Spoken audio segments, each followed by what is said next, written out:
Les boîtes noires, alors, est-ce que ça pourrait aider Vous savez, depuis qu'on a réussi à récupérer les boîtes noires qui ont été repêchées, je vous le rappelle, par plus de 35 cm de fond dans la baignoire de la suite 2806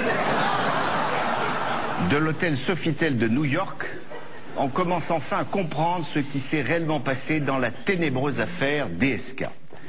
Voici le déroulement des faits. 11h47, c'est le dernier contact de DSK avec la réception. Après silence radio. À 12h02, il entre dans une forte zone de turbulence. Il décide alors de changer de cap et de se diriger vers la salle de bain afin d'éviter une zone nuageuse, sombre, très importante.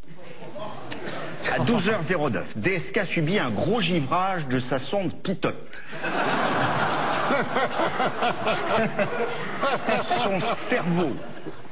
Son cerveau, un des plus sophistiqués de la planète, je vous le rappelle, commence à recevoir des informations erronées. Et son lobe cérébral gauche entre en conflit avec le droit, ce qui a toujours été politiquement son problème.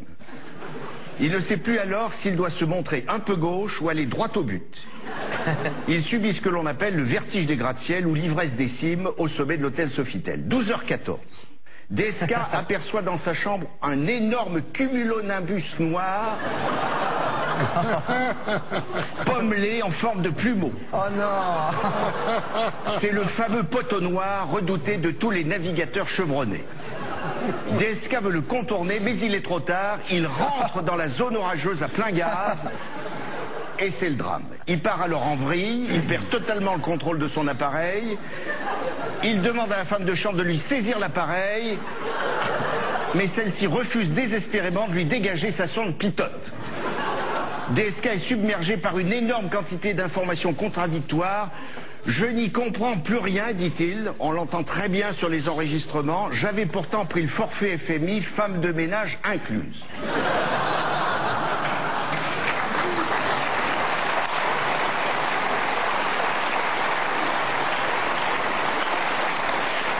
Rien n'y fait.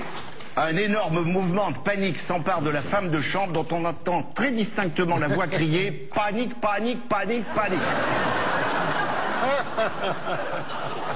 Mais en vieux pilote expérimenté qu'il est, le patron du FMI reste obsédé par son trou d'air dont il connaît la redoutable capacité d'aspiration vers le bas.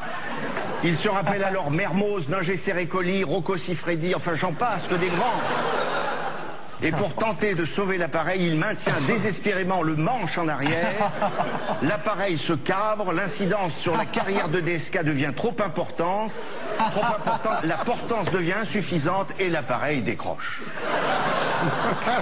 C'est le début du crash qui s'annonce. Pire encore, le méchant nuage s'enfuit dans le couloir.